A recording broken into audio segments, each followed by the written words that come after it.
Yeah, we're going to do some things full speed tomorrow and see where some of those guys are. So I probably won't know a lot of game time decisions. Do you have a plan figured out yet at left tackle yet, or is that still to be determined? Yeah, we're going to put Gunner out there, and we have other guys that rep there, and we'll see how the game goes. Sounded like you were pretty pleased with Gunner last week and the snaps he gave you. Yeah, I think there's probably one that he wants back on a sprint out away. Even the TE that hit us for the sack that really is more in the guard turning. I thought he gave us good reps, and he'll be better this week. What is it? The challenge of the travel roster? Is it difficult to get it even down to 74? Or how's that?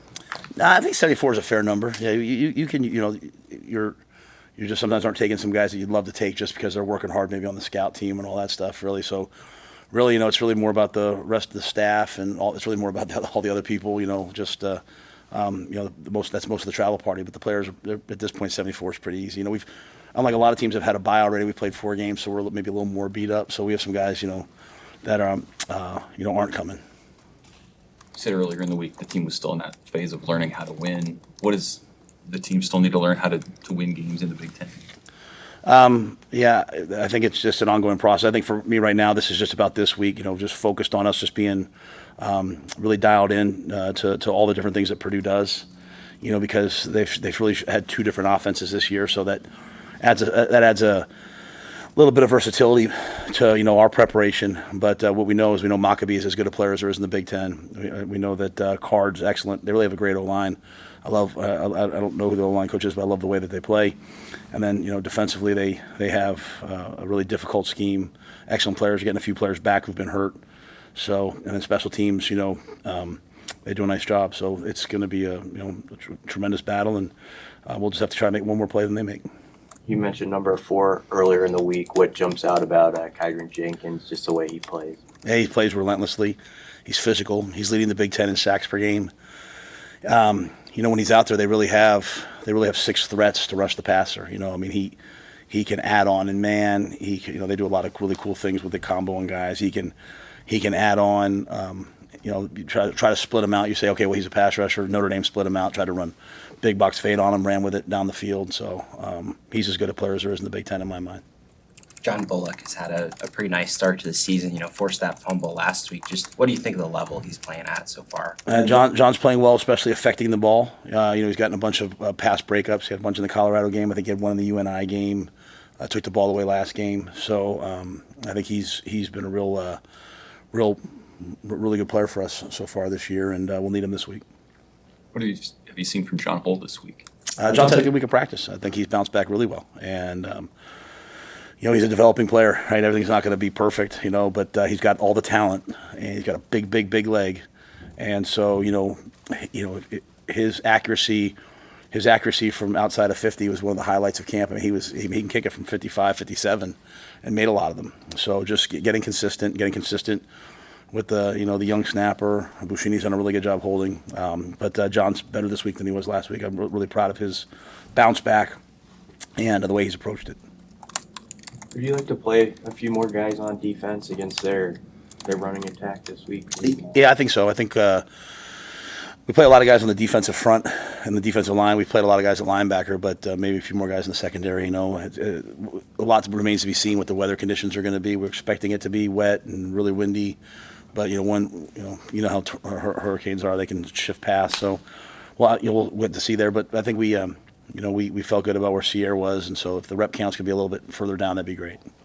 With Tommy Hill, is it just kind of how he's feeling? Is it a tolerance thing, or is it? Yeah, it's a pain threshold thing. It's a really, really painful injury. I just saw the other day there was a guy in the NFL who's out for like 4 weeks with it. And most guys would be out for 4 weeks. Tommy's just battling through, so he's one that kind of get to the game.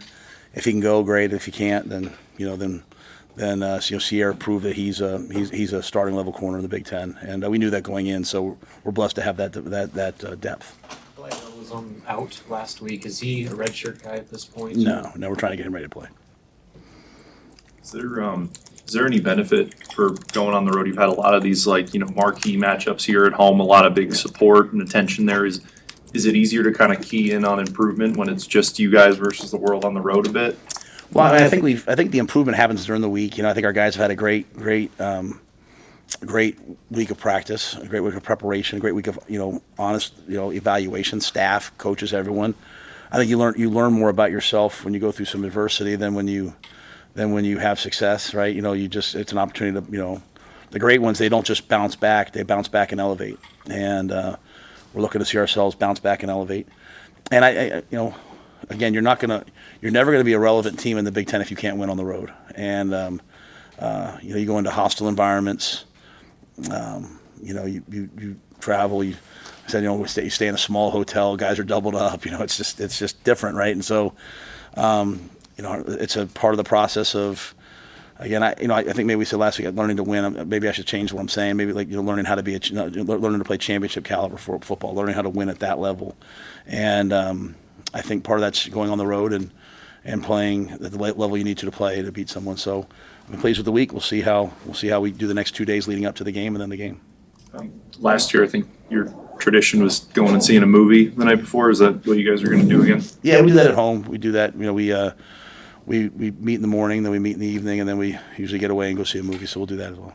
The news around college football this week has been players opting out for the season to preserve their red shirt. I guess, have you had any discussions like that? And I guess, what's your approach to this new dynamic of roster management going forward? Yeah, that playing 4 games in redshirt, it's been there. It's been around for a while now. So we were dealing with that way back when. I try to have honest conversations with all our players that want to have them about their careers, and try to talk to their parents, and understand that I have truly 2 jobs. My job is to put the best team out there as possible. My job is also to make sure that I'm putting each player's career first, and trying to establish a culture of trust where people believe in what we're doing. So there's guys on the team that know they're redshirting, and they've played 1 game, 2 games, no games.